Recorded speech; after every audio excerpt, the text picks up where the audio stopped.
Maya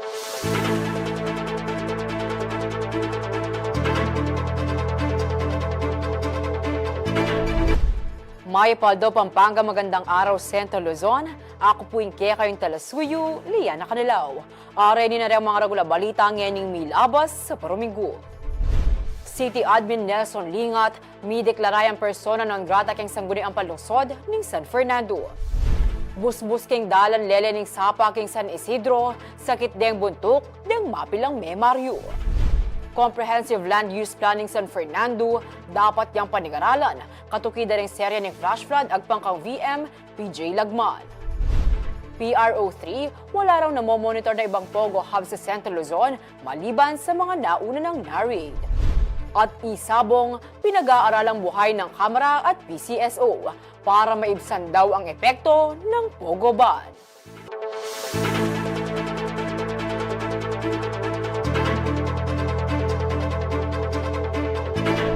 May deklarayang persona non grata keng sangguniang panglungsod ng San Fernando, Pampanga, City Administrator Nelson Lingat. Era kano kasi aburi rin konsyay partikular na Councilor Ricky Hizon ing meging amano na ng opisyal may kabastos kano keng SP ang timong resolusyon. Sinabi na namang Lingat ang miscommunication mo ing milyari at mga tuliran niya mula kwas metong yang resource person keng merapat a budget deliberation. Agpang naman keng DILG, expression niya ing persona non grata at alayang epekto hindi keng pamagobra na ni public official akalupan ng Lingat. Iniing detalye kang Paulo G. Santos.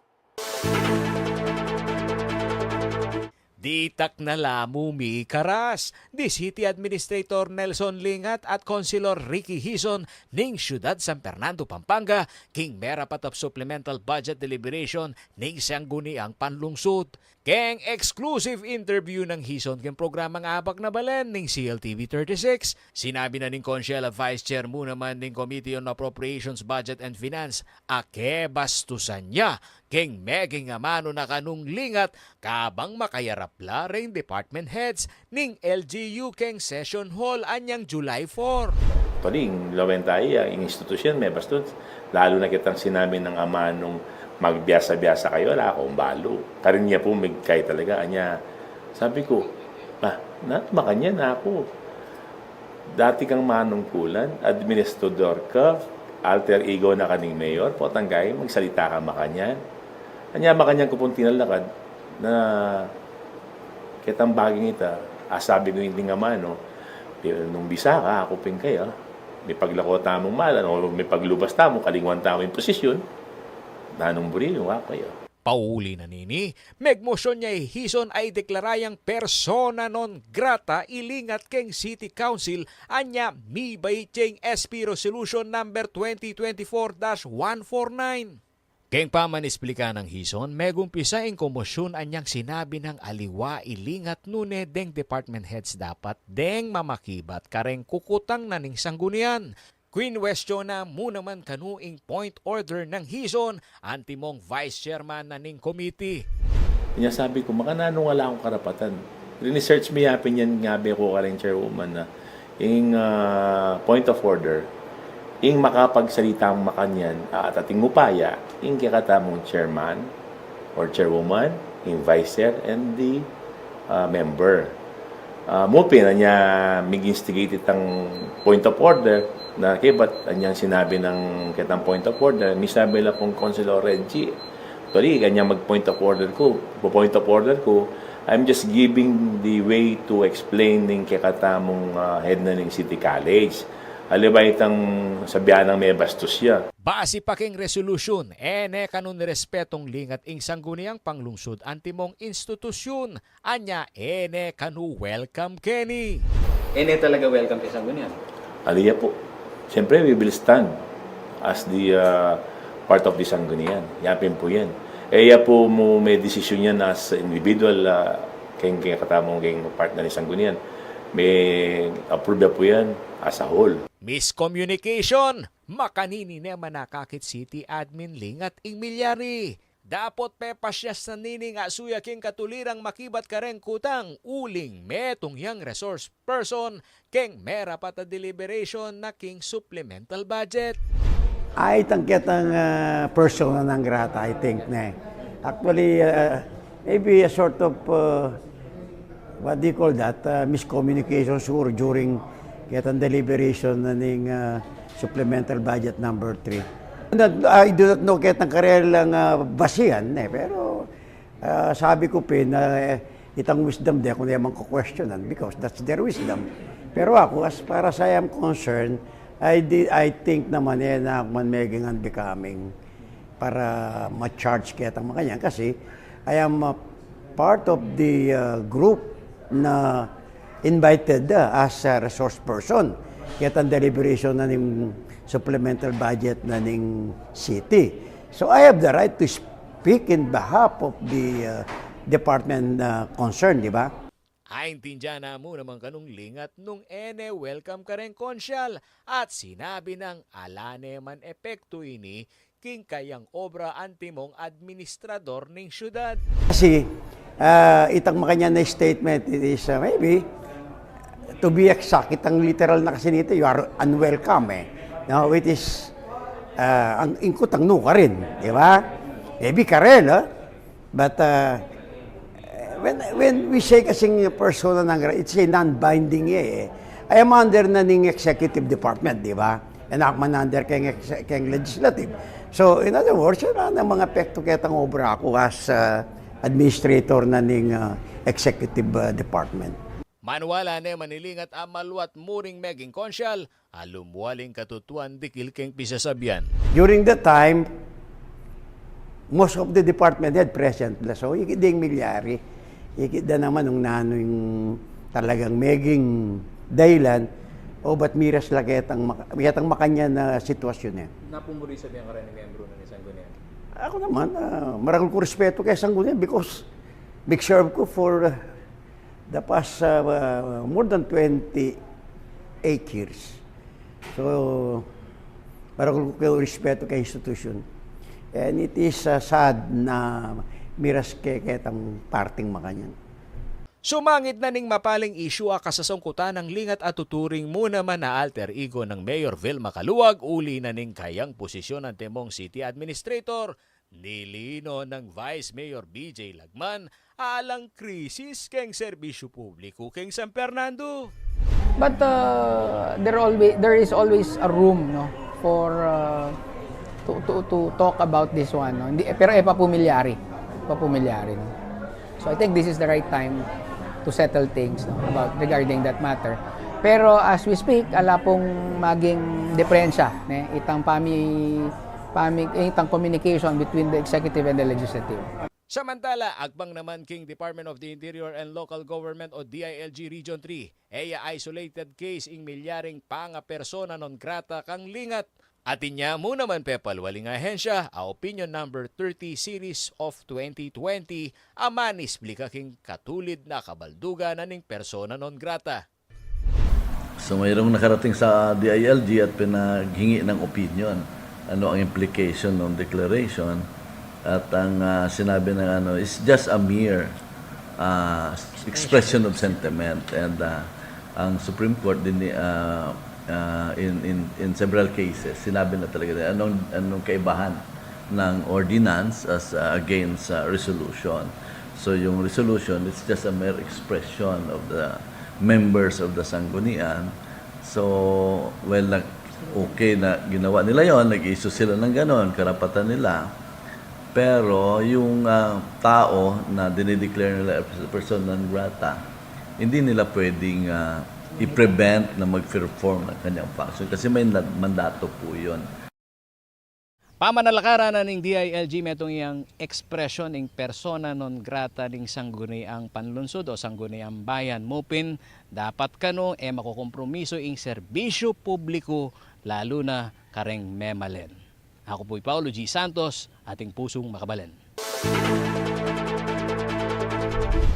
Kanutagal ang timong Mayor keng balan na ning Arayat dating Vice Mayor Sixto Malyari Jr. Iniingkim nung pirma na keng CLTV 36 News, kaya rin ning meging pamisabi ni Mayor Madeth Alejandrino at ing maimpluwensyang businessman ay Bong Pineda. Mamalitaya, Paulo G. Santos.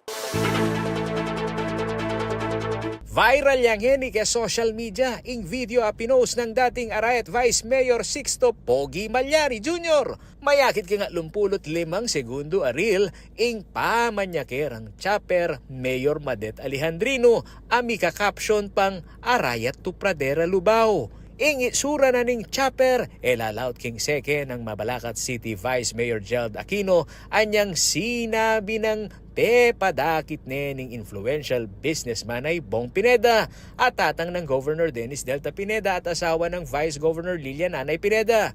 King exclusive interview na ni CLTV 36 News kang Malyari anyang milabas sa Biyernes Agosto, kinumpirma na nini ay Bong Pineda aawsan damo namang tatay ing pepadakit karelang adwang Mayor Alejandrino.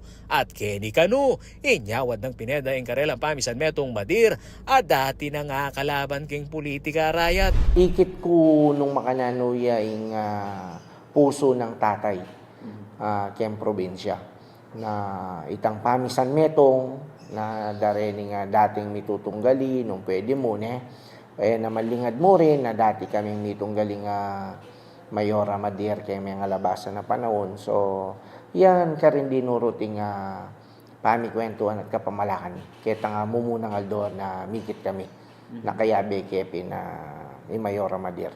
Agpangpagang Malyari aline akakitan timong pamagdikta ing postura ng Pineda king political landscape king Arayat. Lukanya naman ganung tagal ini bilang board member king Katlong Distrito dapot pealiya. Ikit ko nung makananuya yung puso ng tatay king probinsyang Kapampangan. At ako naman, sige lang, i-monitor. But despite of that, na kita hanggang kapamalakan na ita, siyempre, baluta yung kapasidad tanong ang gaya ko ka rin. Ang gaya ko ka rin. So, siguro, lawen-lawen tamong yung daratang. But tulad ng sabi ko, bukla yung puso ko, bisa ko pang manatili kay Nikimbalen ko. Kasi dakal ko pa kapangarapan na masanting suporta ni Mayora, kaya yung programa at pangarap kong gagawa na at gewa na rin alwa. Inisplika na naman Malyari abayo ya pamemilatan ni Pineda karelang adwang Madir. Alane kanutagan ng balak tagal pang mayor uling atin lang gentleman's agreement ning niyang ubya supremo ay dating mayor at vice mayor Bon Alejandrino. Miras kaya ang puntong karinya dinurot ing pamisabi mi nano na ing next.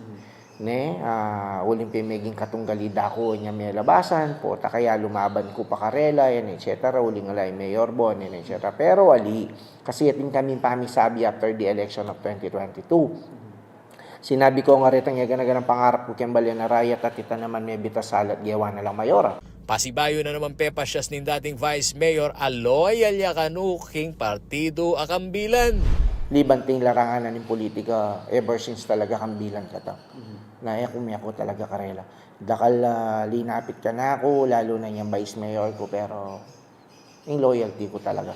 At Chukarela, porque Chukarela, yung loyalty ko Chukarela, nang yan yung pedakit ka ta, yung kenggulot na ninin nalubantan yan naman nilarangan ng politika, sabihan ta ng gulo na nini, at chula keng suportada rin Pineda kaya ka ta. So, siguro kayo na makapagsabi, Sir Paulo, eta namang ginamit kaya nga masanting paralan nito, nung siyempre, panigaralan ta rin. Panigaralan ta, nung okar nitang mas mayap, at yakat mikako nung magsalita, itang tsumuring kay nita. Alimu kabud na listener ka to, makirandam, nung kumbaga, itang meeting talagang meeting niya. Magsalita nga kay bawa meto, kay ba napulutan niya itang mayap. Asula keng migit 70,000 ding botante keng Arayat at metong yaini kareng peka vote reach abalen. Keti Pampanga.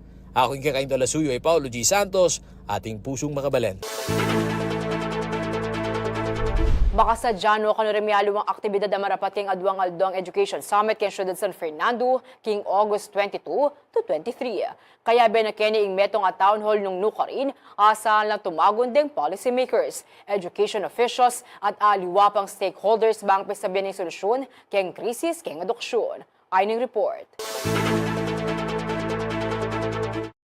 Ing pamaninton solusyon para karing problema king sektor na ning edukasyon. Iniing nasa na ning pakamumunang Education Summit ang marapaking Heroes Hall na ning Ciudad San Fernando, Pampanga king August 22 to 23. Kaya kapit ng conveners meeting daring tubod na ning lokal na kapanibalan at miyembro na ning Multi-Sectoral Governance Committee on Education, pisab yan pa mag-finalize kanyang aktibidad para kaya dong pamikatagon.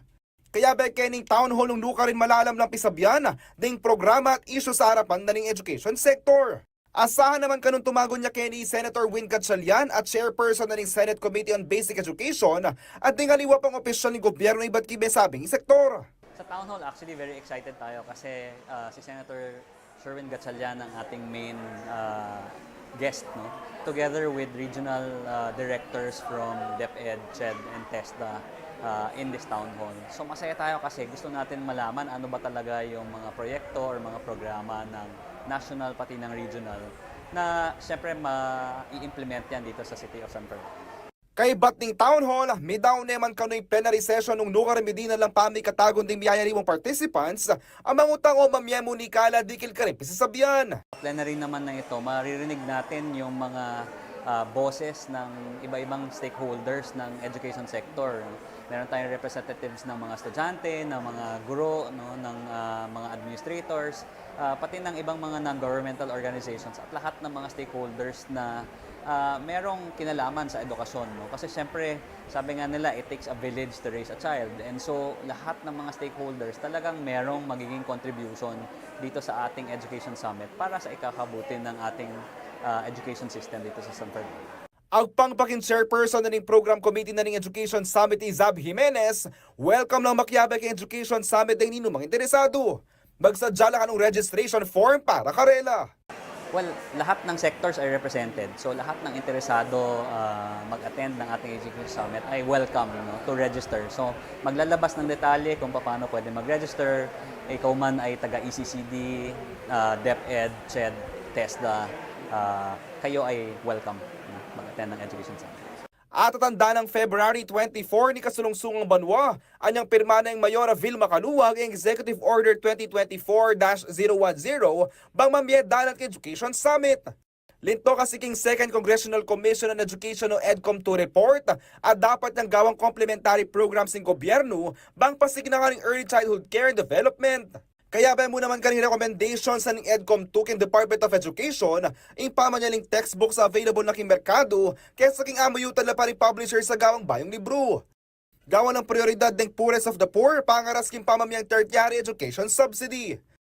Ating pasikinanganing technical education and skills development ang pambawasan ng administrative work na ring mestra. Kasi siyempre, sinasabi nga natin, like, ang kabataan ang pag-asa ng bayan. At siyempre, ang education lagi ay ito yung foundation, no, ng development ng isang tao. No. So kung mapaayos natin yung sistema ng edukasyon sa San Fernando, siyempre talagang lahat ng batang Fernandino ay magbe-benefit dito sa mga proyekto, programa, or polisiya na magagawa ng city government. No.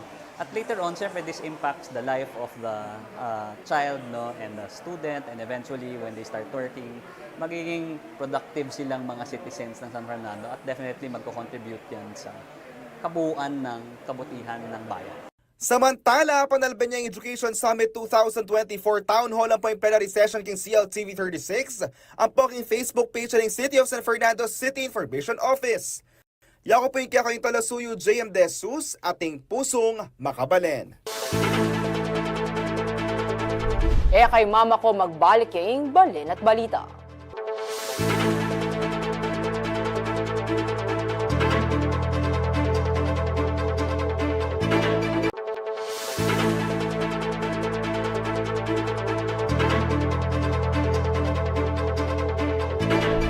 Makatutukay pa rin kayang balin at balita.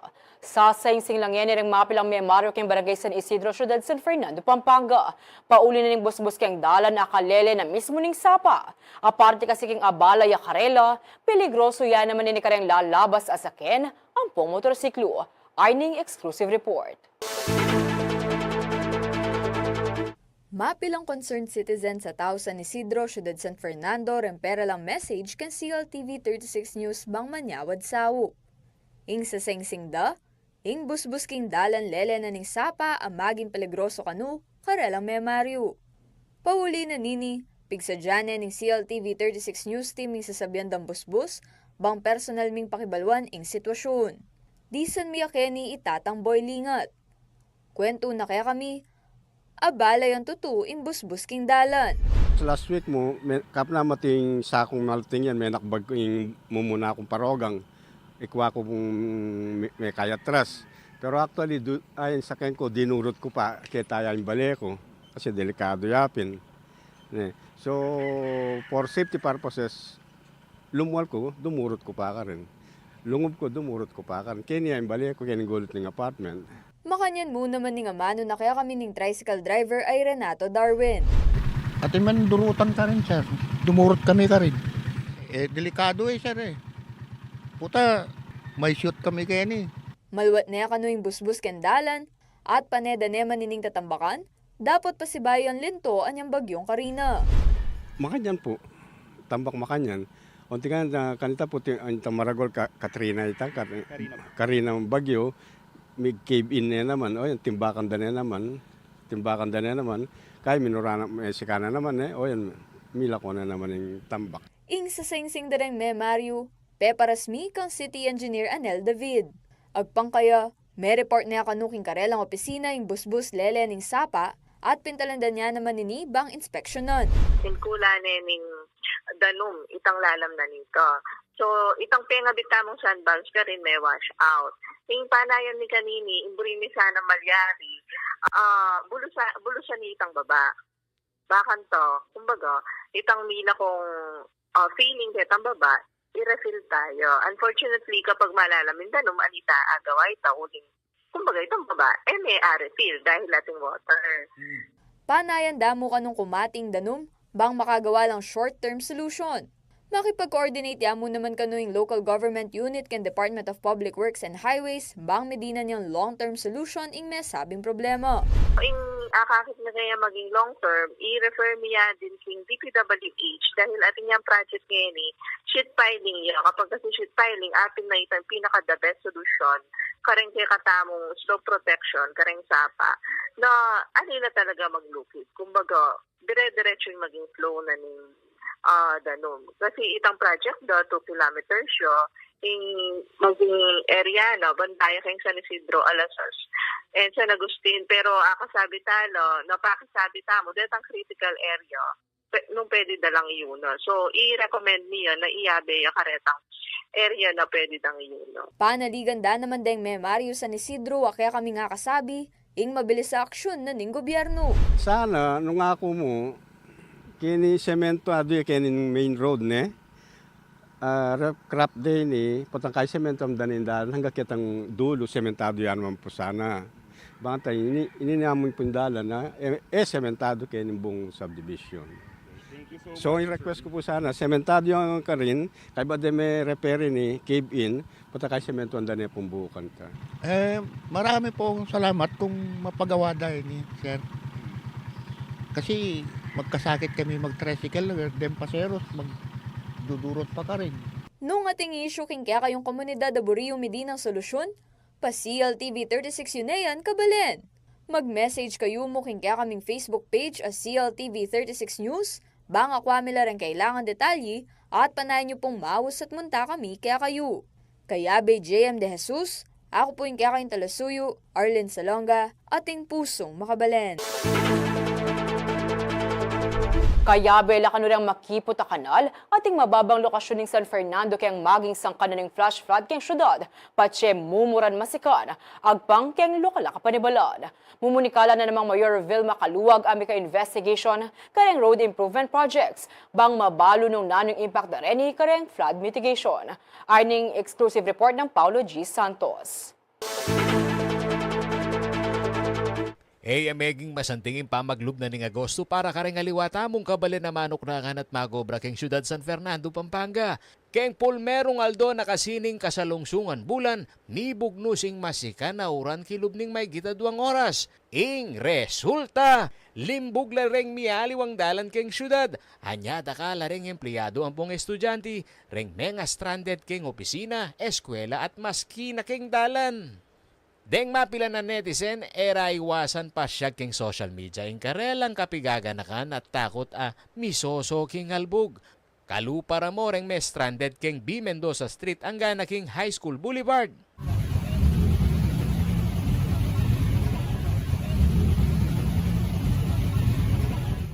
Antimo naman keng Capitol Boulevard.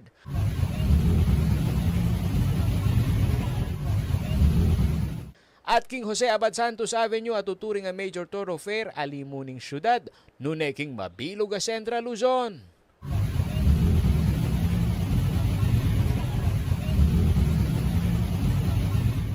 Metong kare nga kakitdang sangkandeng manungkulan, ing mababa alokasyon kanuning syudad, anya ing sasapuking danum amanibatan king mata sa porsyonan ning Pampanga. Daralan la kanuy ni king aduang floodways ning syudad, ing San Fernando River at ing sapaking Telabastagan na malapit king boundary na ning Bacolod. Kabilan pakitin dyan tayo po yung topography map na ning syudad na ning San Fernando. Nung makananya po mamagusin danum, iba't po king babo o ni pong Angeles City. Kaya be tayo po yung Engineer Anel David, yung city engineer na po ni syudad San Fernando. At kaya pong topography map, kakita mo, magumpisa po kaya o yan, hane po katas bili, ining area na ning Telabastagan, Sindalan, Dolores, ang ganap po kaya pong poblasyon kaya syudad San Fernando, pababaya po. Kaya katamong mapaini na nung buri na sabiyang kanini ng minuran kayong mata sa engineer na. Ita po, kasi kani syudad San Fernando, kani pong bandang Southern Barangay, especially kani pong poblasyon, kapag po talaga minuran king babo, diyang po mumuran kani, kapag po minuran king Angeles area, sigurado pong magbaba kayo ng danom. Nung apapansinan nyo po, banda po kayo tang Maimpis area, kapag minuran ka rin, akit yung ladetang drainage ta ka rin, talagang mag-flow na po yung danom. So, makanta po yung milyari na po, around 2:30 or 3 o'clock, mumuran na po banda Angeles. And nang binulos po yung kaya katamong oran, around 5:30 to, makanta po, ita po hanggang volume mula may balag 2:30 Angeles, hanggang 5:30 may start kaya katamo. Asa lutamongan po ito. Makataya po yung dulot na ng climate change na maragul po talaga yung volume na ng rainfall na receive ta ngayon kumpara po karetang previous tamong oran na I experience. Agpangpakang City Engineer Anel David, sasapat ing kapasidad na ring kanal o waterways kareng dalan at alam mo naman pumping station bang palwal ing danum. Ing kakatang waterways, idaguldo capacity. Kasi nung akit yun talaga, atin talagang choke point na imbis na manabo na yung danum, ketang mid-portion na ng San Fernando, miraras pa kayong downstream or miraras pa ketang lowest portion na ng San Fernando. Where in fact, nung din kaya katamong waterways, mas madagul na capacity, sideways pa, madidrain ng kaya katang water. Kaya kasing pamag-aral na ng DPWH through a consultant, ketang drainage master plan, alang linto proposal na magka-pumping station Pero syempre, pag sinabi mong pumping station, itay quick sagot, bakanta, higop yung danum, pero idalay ito kay another area. Ito, pag-aralan tayong Pasibayo, and kung akita mo na there's a need for a pumping station, definitely maglaan niyang pondo yung syudad para kanito. Agpangking Department of Public Works and Highways, aprobado ing rehabilitation daring drainage system keng San Fernando at makasadyaya kanong magumpisay ni ngening banwa. Manantabe man gano'ng lokal kapanibalan keng execution na ning drainage and floodways master plan keng syudad at kareng kasiping nga balen na ning Bacolod at Santo Tomas. Samantala, mumunikala ng Mayor Vil Macaluag, ami ka investigasyon kareng milyaring flash flood, bangabalo nung Mekaya Pektu Lakeni Ring Road Development Project king porsyon na ning MacArthur Highway, asakop na ning Barangay Juliana, Ampong, San Jose.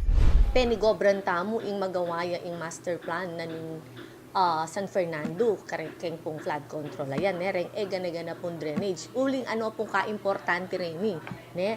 At ngayon, yun naman po, dakalagewang drainage, ne? Keng garbes, keng kay, dakal, ne? So ngayon, itapong melyari na bengi, kailangan niyang imbestigan talaga. In fact, sabi ko kari engineer, invite tala ranking DPWH para mag-meeting tamo, pisabyan o ba't makanta ing melyari. Kasi since ila po kasing ginawa ka rin, ila po makapakibat. Ne? Pero nung akaki, yun talagang bubuklat tala retang possible na may bara. May kisabi naman yung pamuntok na ning syudad kareng sablang memalen amag masabal at panugalyan ing ustong pamanugseng basura. Bang kanitang nga iwasan ing pamagbarada ring kanal at aliwapang waterways. Ren pamorugong tao balo daw pa mong pamuntalan, detang para elang marakap. Nya manawagan ko po, ginuko. Makisan metong ko po, king kain ini, king pamamya solusyon, kaya problema tamo po. Kasi emo po kening San Fernando ing maragula problema. Anyapin po itamo keni akaki yun naman po antiyan magkolta na naman meeting king DPWH kasi importante ya po kasing pamitagon. Baka ni tapi sabihin niya yung problema kasi ila po talaga ing kareng national highways, kareng pong ila po talagang gagawa. Ako yung kakaing dalasuyo ay Paulo G. Santos, ating pusong makabalen. Manuwalay San Fernando Pampanga Vice Mayor BJ Lagman at dapat niyang panigaralan pa si Bayo in Comprehensive Land Use Plan ng syudad. Katukida ng serye ng flash flood. Dakal na kasi kanumag Bayo lakwas na't mabilis ang progreso kay kabisera na ng Pampanga at sentro na naman ng Region 3. Mamalitaya i Paulo G. Santos. Magumpisa ka ring high-rise building kindane na ning Jose Abad Santos Avenue o Jasa king Barangay San Jose at vertical residential structure king Barangay del Carmen, deng darakala commercial spaces king Capitol Boulevard, ing Minonono a industrial zone king Del Rosario, hanggang king tuki-tuking real estate development king mata sa porsyon na ning syudad o ing area sakop na ring Barangay Sindalan, Sagin, Baliti at Telebastagan. Tutong dakal na development keng syudad na ning San Fernando. Pauli na nini, manwalay ay Vice Mayor BJ Lagman at dapat neng panigaralan pa si Bayo ingawsan rang Comprehensive Land Use Plan o CLUP ning syudad at 2016 niya pamipasa. Sa syudad San Fernando, ang sinusundan nating Comprehensive Land Use Plan or the CLUP is based on the 2016. No? So we asked the new administration, including us, to revisit, no? Kasi 2016 and 2024 medyo ano po, no? Medyo mahaba-haba na ang tinakbo ng panahon. Mayakit king CLUP ing partisyon da ring mga ragula porsyon na ning gabun king metong abalen. At uling tuturing deng sentro ning Pampanga nune mabilog a Central Luzon ing San Fernando, taga na kanong meging mabilis siya ing urbanization. As a prime city and a regional center, no, the heart of Central Luzon, talagang ang syudad San Fernando po a destination for migration, no, ng ating mga kababayan. We have a lot of kababayan na dito pinili mag-settle. So marami ho tayong residential area, no. Majority of our land are being utilized as residential. And ang challenge ho, no, is how to balance. Agpangkang Lagman suno king maigit 11,200 deng business establishments king San Fernando at tutong magdalalang progreso rin king ekonomiya. Sumangit na nini kano dapat mga paboren ing indong kalikasan, bangkanita nga iwasan mo naman ing maralas sa kalamidad. Ang kaakibat po nito dapat i-balance nga po, no, sa ating environment. So based on the budgeting, on the 5% calamity fund, disaster fund, no, a certain percentage, no, yung 30% ho noon of the 120 million, the 30% goes to the quick response, no, and then the remaining 70%, around 90 million, papunta ho doon sa preparedness. And out of the preparedness, 10 million we set aside for the cleanup ho ng mga waterways.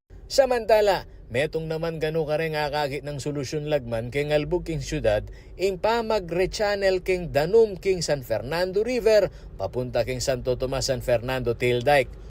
Mupin, maulagaya kanuing koordinasyon ka rin kasiping dangbalen.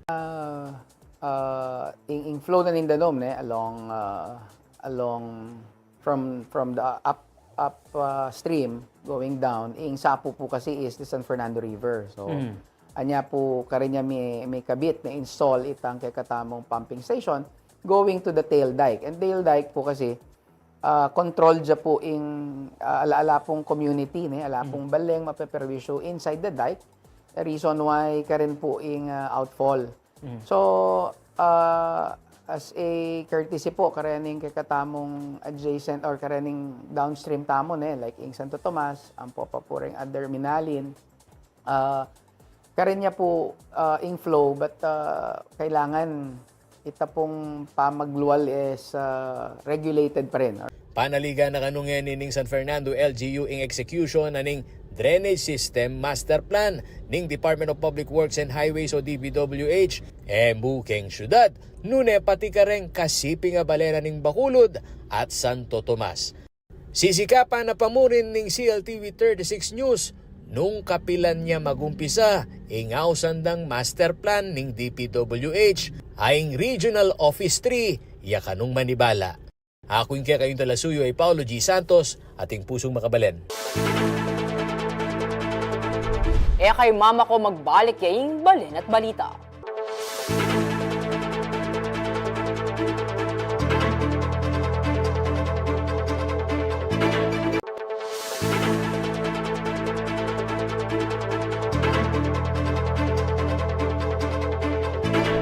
Makatutukay pamurin kayang balin at balita. Maliban sa mga nauna ng sinalakay ng mga otoridad, wala pa raw monitor na Philippine Offshore Gaming Operator o POGO Hub sa Central Luzon ang Police Regional Office 3. Tiniyak naman ng Kamara na prioridad ang pagbabalangkas ng batas para tuluyan ng ipagbawal ang POGO sa bansa. Nartong report.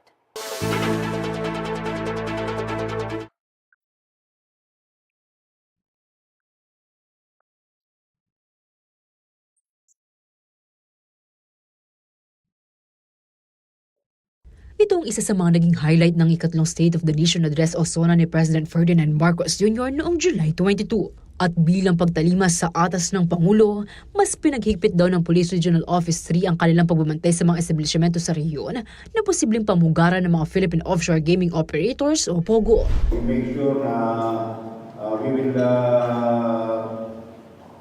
follow to the letter kung ano man yung directive nila. Although hindi man kami ang primary office responsible for that banning of POGO on our level, ang magagawa namin is to coordinate with the local chief executive, the BAGCOR, the Bureau of Immigration, and especially in monitoring yung mga establishment na pwedeng makapag-flourish yung POGO operation. Bukod sa illegal na POGO Hub noon sa Clark, ang controversial na Baufo Compound sa Bamban, Tarlac at ang pinakamalaking POGO Hub sa bansa na nasa Porac, Pampanga, wala pa raw ibang namomonitor na POGO ngayon ng kapulisan ng Central Luzon. So yun ngayon ang sinisiguro natin na hindi magkaroon ng resurgence yung POGO operation dito. Of course, hindi naman namin kaya gawin yan sa level namin. Hindi namin pwedeng sabihin saklawan, hindi namin pwedeng saklawan yung mga functions din ng ibang opisina. We work in collaboration with all of those agencies, government agencies particularly, para once and for all, matigil na itong illegal POGO or IGN operation dito sa Samantala, matatanda ang nauna ng sinabi ni House Speaker Martin Romualdez na prioridad ng Kongreso ang pagbabalangkas ng batas para tuluyan ng ipagbawal ang POGO sa bansa. Kaugnay nito, nagsagawa siya ng site inspection kasamang ilang mga mambabatas at lokal na opisyal sa Baufo Compound sa Bamban at sa Mega POGO Hub sa Porac nito ng Lunes, August 5. Nakikipag-ugnay na rin daw ang mababang kapulungan kay Philippine Amusement and Gaming Corporation o PAGCOR Chairman Altenco na siyang magmando ng pagpapatigil sa operasyon ng mga POGO. Pakikigitan din natin si Chairman Altenco kung anong kailangan niya sa Kongreso kasi kami po ang handang-handa tumulong para itutupad niya yung utos ng Presidente. So that's the role that we are doing. Sa Kongreso kasi may mga pending bills tungkol dito sa pagka-closure. Kausapin natin at pakikinggan din natin si Chairman Altenco. Pero ngayon din, kaya meron din kaming mga personal knowledge dito sa ano nangyayari. May mga reports dito na nadidinig din natin. Nilinaw naman ni Romualdez na seryoso ang kanyang pinsan na si Pangulong Bongbong Marcos hinggil sa utos nitong dapat nang itigil na ang POGO sa bansa sa pagtatapos ng taon. Klaro si Pangulo, sabi na niya, ban na.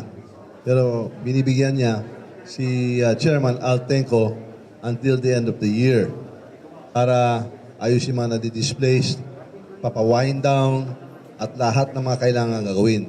Liana Canilaw, CLTV 36 News. Naghahanap ngayon ng Kamara ng ilang alternatibo upang maibsan ng epekto at makabawi ang gobyerno sa napipintang pagkawala ng bilyong-bilyong kita matapos ipagbawal ang Philippine Offshore Gaming Operators o POGO. Isa na rito ang panukalang buhayin muli at gawing legal ang isabong na matatanda ang ipinagbawal noong 2022. Narito ang report. Dahil sa nakaambang na pagkalugi ng gobyerno kasunod ng pagbabawal sa Philippine Offshore Gaming Operators o POGO na iniutos ni President Ferdinand Marcos Jr. sa pinakahulintong State of the Nation Address sa SONA noong July 22, lumutang ang mga suhestyon na buhayin muli at gawing legal ang isabong. Ang naturang panukala ay inihayag sa pagdinig ng House Committee on Appropriations sa budget ng Philippine Amusement and Gaming Corporation o PAGCOR para sa taong 2025 nitong Martes, August 6. Dito, tinanong ni OFW Representative Marisa Magsino si PAGCOR Chair Alejandro Tenco kung posibleng gawing legal ang isabong. Dapat po para maka-generate ng funds, if it will really be there, baka naman sakali na pwede tayong magkaroon ng lisensya o batas tungkol dito kasi it's prevalent and it's happening, pandagdag po sa pondo ng PAGCOR. Sagot naman ni Tenco, handa silang sundin anuman ang isasaad ng batas. Kung maisa sa batas, ay susundin po namin dahil lumalabas po jurisdiction po ng PAGCOR yung online sabong. Online. So kung magkakaroon po ng batas na pahintulutan muli ang online sabong, ay patutupad po ng PAGCOR yung nasabing batas. Ayon sa opisyal, umabot sa 6.2 billion pesos ang kita mula sa isabong sa loob lamang ng isang taon mula April 2021 hanggang April 2022. 70% ng gross income mula rito ay kanila raw ibinigay sa Bureau of Treasury, gayon din sa iba pang ahensya bilang ambag sa mga proyekto gaya ng Universal Healthcare at Renewable Energy Trust Fund. Sa usapin naman ng POGO, tinataya ng PAGCOR na nasa 7 billion to 7.5 billion pesos ang annual revenue na maaaring mawala sa gobyerno dahil sa POGO ban. Kaugnay nito, inatasan ni Magsino ang ahensya na magsumite ng briefer sa komite hinggil sa mga potensyal na kita mula sa pagsasaligal ng isabong dahil nakatakda umano itong talakayin sa 2025 General Appropriations Act. Sang-ayon naman dito si Deputy Speaker and Quezon Representative David Suarez. Aniya, ang tradisyonal na sabong gayon din ang isabong ay isa umanong billion-dollar industry. You know, it's an opportunity I think that we can look into just to define which agency can properly manage and monitor. Because one thing that we need to accept, number one, it's happening. But the problem is government is not earning, because they're operating illegally. So the question is now, for us, how can we properly stop this, regulate it, and put it in such a way where government can earn income? Gaya ni Magsino, inatasan ni Suarez ang Legal Division ng Philippine Charity Sweepstakes Office o PCSO na gumawa rin ng isang position paper na naglalaman ng potential revenues ng gobyerno sakaling maging legal at ma-regulate ang isabong. Aniya, makatutulong ito hindi lamang sa income loss na dulot ng POGO ban, kundi maging sa pagkawala ng trabaho ng nasa 25,000 hanggang 35,000 na manggagawa. Ang isabong o online cockfight gambling ay matatandang ipinagbawal ni dating Pangulong Rodrigo Duterte noong May 2022 kasunod ng pagkawala ng 30 sabongero na sungkot umano sa operasyon nito. Pinagtibay naman ng kasalukuyang Pangulo na si Ferdinand Marcos Jr. ang suspensyon nito noong December 2022 sa bisa ng Executive Order No. 9 o Continued Suspension of Electronic Sabong Operations Nationwide. Samantala, mariing tinutulan ng ilang mambabatas ang panukalang buhayin muli ang isabong. Kabilang na nga rito si Senator Alan Peter Cayetano. Sa statement na inilabas ng Senate of the Philippines, inihayag ng senador na mas maigi raw kung tutukan na lamang ang mga pagpapaunlad sa mga pangunahing sektor ng ekonomiya sa halip na umasa sa iba't ibang uri ng sugal. Kabilang daw dito ang pamumuhunan sa agrikultura, pagsusulong ng turismo at pagpapasigla ng mga industriya na lubhang makakatulong sa pagpapalago ng pondo ng gobyerno. Aniya, hindi sugal kundi ang mga naturang sektor ang magbibigay ng pangmatagalang financial benefits sa bansa at magdudulot ng positibong epekto sa buhay ng mga Pilipino. Matatandaan ito lamang nakaraang buwan na nawagan ng senador na itigil ang lahat ng uri ng sugal sa bansa, partikular na ang operasyon ng Pogo. Taong 2022 naman nang inihain ni Cayetano ang Anti-Online Gambling Act o Senate Bill No. 63 upang ipagbawal ang anumang uri ng pagsusugal sa internet at magpataw ng mga parusa sa online wagering at betting. Aniya, di hamak na mas malaki ang negatibong epekto ng isabong kaysa anumang pinansyal o halaga na maaaring makuha mula rito. Dahil madali umanong ma-access ito, mas mataas din ang posibilidad ng adiksyon, pagkabaon sa utang at pagdami ng krimen lalo na sa mga kabataan. Sa huli, sinabi nito na kung patuloy na igigiit ng taong bayan ang pagtutol sa isabong at ang pagkakaroon ng mas maraming investment o trabaho sa bansa, may posibilidad umanong hindi na ito maibalik. Samantala, nilinaw naman ni PACOR Chairman Alejandro Tenco sa isang panayam na sa kasalukuyan, wala umanong kautusan si Pangulong Marcos Jr. na buhayin ang isabong sa bansa. Kasama si Karen Murillo, ako si Danny Gagino para sa CLTV 36 News. Mahigit 2 linggo matapos ideklara ang state of calamity sa lalawigan ng Bataan dahil sa pinsalang dulot ng habagat at bagyong Karina, muli na naman pong isinailalim ang probinsya sa state of calamity dulot naman ang epekto ng oil spill. Ito'y matapos ang magkasunod na paglubog ng motor tanker Terra Nova sa Limay at motor tanker Jason Bradley sa Mariveles na sinundan ng pagsasad ng barkong merchant vessel Mirola 1 sa dalampasigan din ng Mariveles.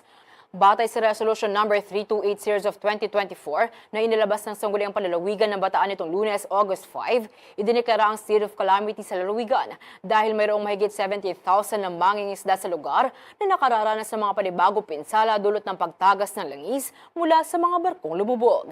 Namataan umano ang langis sa mga munisipalidad ng Limay, Mariveles at Bagak na lubhang mapanganib sa mga yamang dagat na pinagkukunan ng hanap buhay at pagkain ng mga mangingisda, market vendors, transport organizations at iba pang mga ngalakal sa Bataan. Ayon sa ulat ng Provincial Social Welfare and Development Office o PSWDO, tinatayang nasa 10,174 na pamilya sa Limay at 4,822 na pamilya sa Mariveles ang nakararanas ngayon ng masamang epekto ng oil spill. Sa ilalim ng state of calamity, magkakaroon ng karagdagang pondo ang lalawigan upang mabisang makapagpatupad ng plano laban sa mga pinsalang dala ng oil spill at upang makapagbigay ng agarang tulong at serbisyo sa mga apektadong residente. Kay mama ko magbalik kaing Balin at Balita.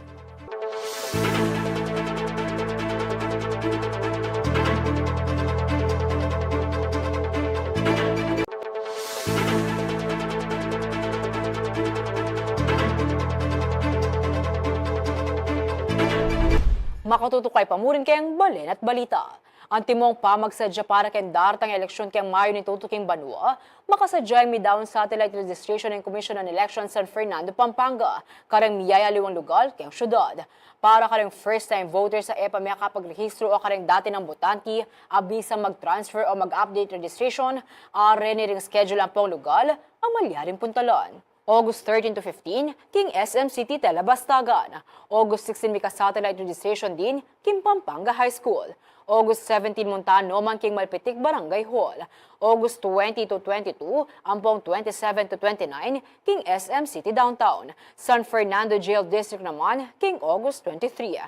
Kabang August 24, King Lourdes Heights Barangay del Rosario. August 30, King University of the Assumption. At August 31, King De La Paz Norte Barangay Hall. Paganakanan ng Comelec karang sablang bisang parehistro, yung kakalingwan magdalang metong a valid ID. Pakasaraya naman po yung Office of the Election Officer ni Syudad, kabang ongoing ang satellite registration. May gumpisa na yung pamagsadya ng Giant Lantern Festival Executive Committee para king Ligligan Parul, Niening Banwa. Kaya bekano ka rin pamagbayo at dapat ang tabayanan kay ang granding selebrasyon, yung pamangamit LED lights ka rin iganting Parul. Mamalitaya, JM De Jesus. Kulang metong bulan bago yung pamaglob na ng Burr months, panamdaman niya yung Christmas spirit kaya ng siyudad ni San Fernando, Pampanga.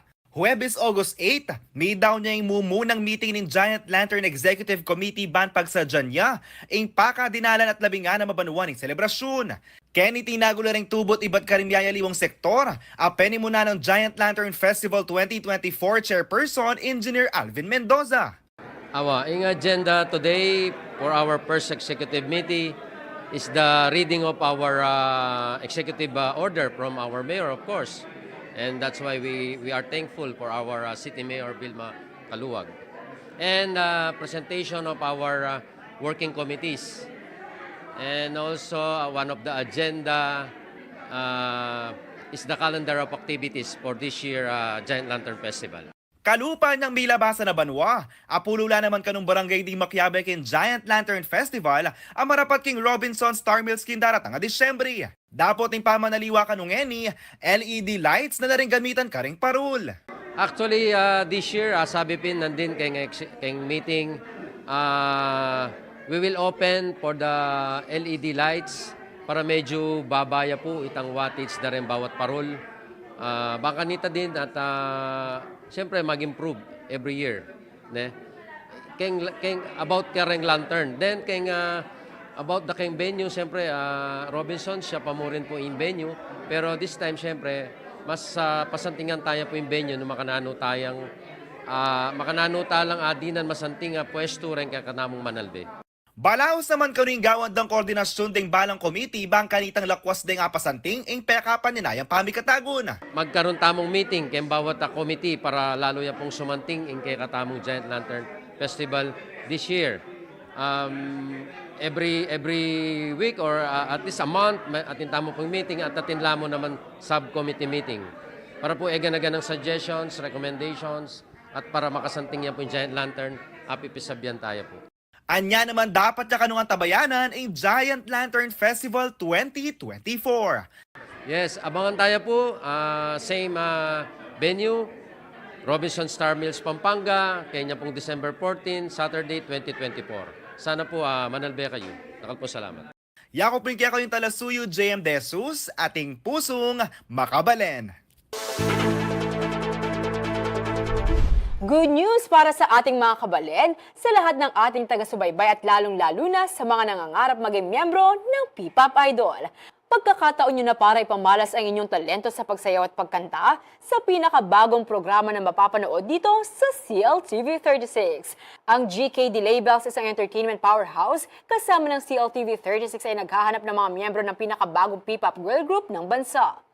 Kung ikaw ay 17 to 23 years old na driven at passionate about music and performance, pangarap na maging miyembro ng P-Pop girl group at handang sumali sa reality show, chance nyo na ito, kaya naman mag-audition na. Pumunta lamang sa Facebook page ng GKD Labels o ng CLTV 36 para sa detalye. Maaari ring i-scan ang QR code na makikita ninyo sa inyong mga TV screen. Matapos i-fill out ang application form, magpadala ng 2 video ng inyong talent, isa para sa dance category at isa para sa singing and or rapping. Maaaring magsumite ng inyong entry hanggang August 19. Kaya para sa mga talented Filipinas nationwide, mag-audition na at baka ikaw na ang susunod na P-Pop Idol. Apin din ang mga regular balitang kinalap ng kaya katamong news team. Para kayong aliwapang updates, i-like and follow yung lamo rin kaya kaming social media pages. Kayong Facebook at CLTV36 Official, ampong at CLTV36 News. Twitter or X at CLTV36. Instagram at CLTV36 Official at kaya katamong TikTok at CLTV36 Official. King lagyo na ng mabilog ang CLTV36 News and Current Affairs, ako po, kaya kayong talasuyo. Liana Canilaw, ating pusong makabalin.